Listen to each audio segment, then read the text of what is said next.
Jusqu'à ce que le père président sorte le vrai test de paternité. Quand les frères PDG l'ont vu, ils ont explosé et ont fait arrêter l'intrigante sur le champ. C'est seulement à ce moment-là qu'ils ont réalisé que la fille qu'ils harcelaient depuis tout ce temps était en fait leur vraie sœur biologique. Il s'avère qu'avant le test de paternité, l'intrigante en avait parlé à sa mère. Pour l'aider à s'en sortir avec ce mensonge, la mère a délibérément échangé l'échantillon de cheveux de la fille contre celui de l'intrigante. C'est ainsi que les frères ont fini par prendre l'imposteur pour leur sœur. Plus tard, quand la fille a essayé d'expliquer aux frères PDG que l'intrigante avait d'autres parents biologiques, l'un des frères a craqué. Non seulement il l'a frappé, mais il lui a aussi crié dessus pour avoir essayé de les monter contre leur sœur. Il lui a ordonné de partir et de ne jamais revenir. Les frères étaient loin de se douter que la personne qu'ils battaient était la petite sœur qu'ils attendaient depuis toutes ces années. Dès que l'intrigante a consolidé son statut de vraie fille, elle a immédiatement appelé ses parents biologiques. Elle a coupé les ponts avec eux sur le champ, leur a remis 30 millions de dollars et leur a dit de ne plus jamais la contacter. Heureusement, le père président avait déjà rencontré la fille. Sentant que quelque chose clochait, il a dit à sa secrétaire de la retrouver immédiatement. C'est ainsi qu'ils ont ramené la fille en sécurité. Mais même à ce moment-là, l'intrigante en prison n'avait pas fini de causer des problèmes. Elle a appelé ses parents biologiques, utilisant un plan vicieux visant la fille comme moyen de pression. Elle les a suppliés de payer sa caution. Juste au moment où la fille était enfin réunie avec sa famille,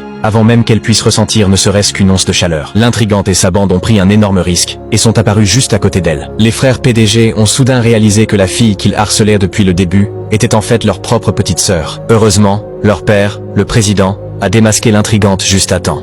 Et finalement, ils ont trouvé la fille juste avant qu'elle ne quitte la ville. Mais quand le président a dit à la fille qu'il était son père et lui a montré les résultats du test de paternité, la fille a farouchement résisté à ce lien familial. Seulement parce que pendant la période où l'intrigante se faisait passer pour leur sœur, les frères n'ont pas seulement insulté la fille, mais l'ont même battue physiquement. Pourtant, quand elle a vu le regard bienveillant dans les yeux de son père et la photo de sa mère, qui lui ressemblait presque trait pour trait, elle a décidé de rejoindre temporairement cette famille. Peu après, son père, ses frères et son grand-père lui ont offert des cadeaux coûteux.